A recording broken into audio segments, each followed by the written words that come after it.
Welcome to the first part of the Allplan Quickstart lesson, Basement, where we will cover the creation of the basement.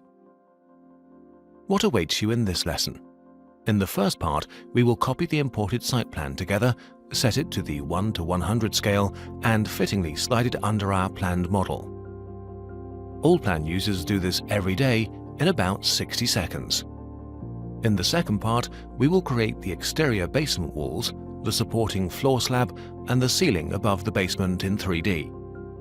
Allplan users need about another 60 seconds to do this in practice. Before we begin with modeling the basement, we need to copy and rename the drawing file on which we have imported the site plan. To do this, I open the building structure, right-click on the drawing file 500 site plan, and select the item Copy from the context menu. And because I want to reinsert the copy into the same structural level, I right-click on this and select Insert Under. In the following dialog, I specify on which target drawing file I would like to copy the drawing file 500 site plan, and I decide on the drawing file 501. After clicking on OK, Allplan creates the copy. So that I can keep track later, I right-click on the drawing file 500, click on Rename, and add the word Original, and name the drawing file 501 in the same way in the working copy of the site plan.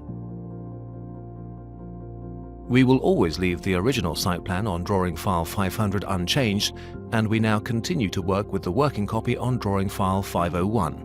To do this, I enable the drawing file 501, turn off the drawing file 500, and click on Close. Since the imported site plan PDF has the scale 1:500, we will now enlarge the site plan in Allplan by a factor of 5 so that it fits to the 1:100 scale in which we want to create the model.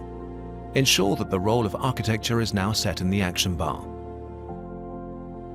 I now click on the Resize function and briefly check whether factor is set in the toolbar that now appears.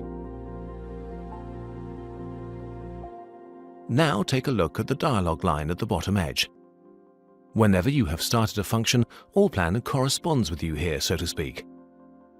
No matter where you are within a started function, you will always be able to read here what Allplan expects from you next.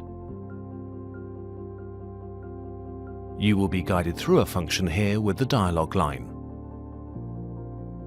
Allplan would now like to know what should be resized next. This means that we must highlight the site plan.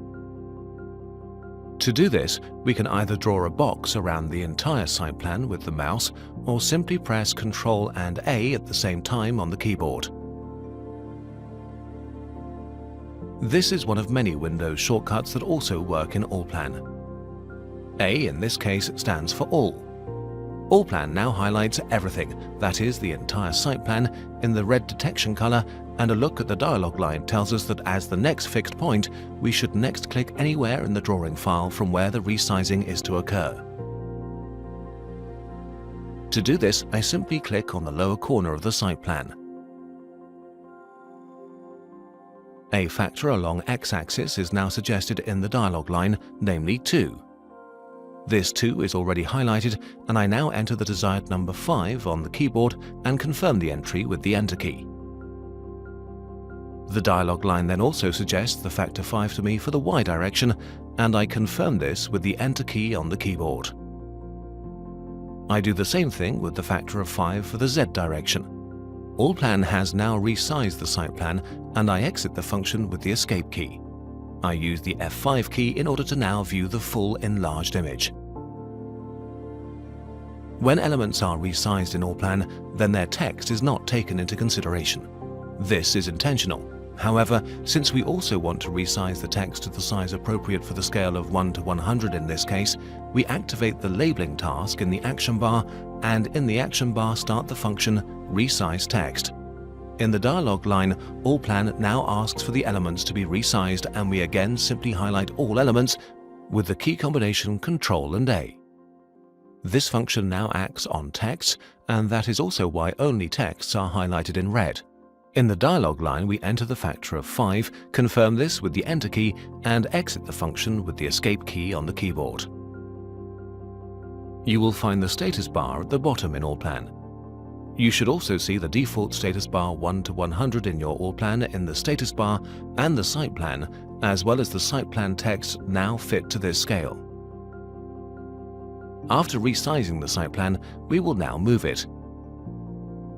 This is a process that also occurs frequently in practice.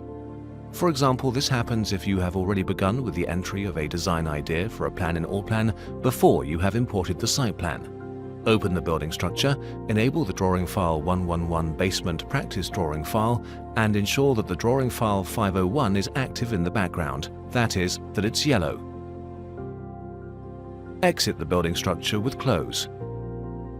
To the bottom left in the drawing, you'll see two extension lines. They're set in the default construction line color.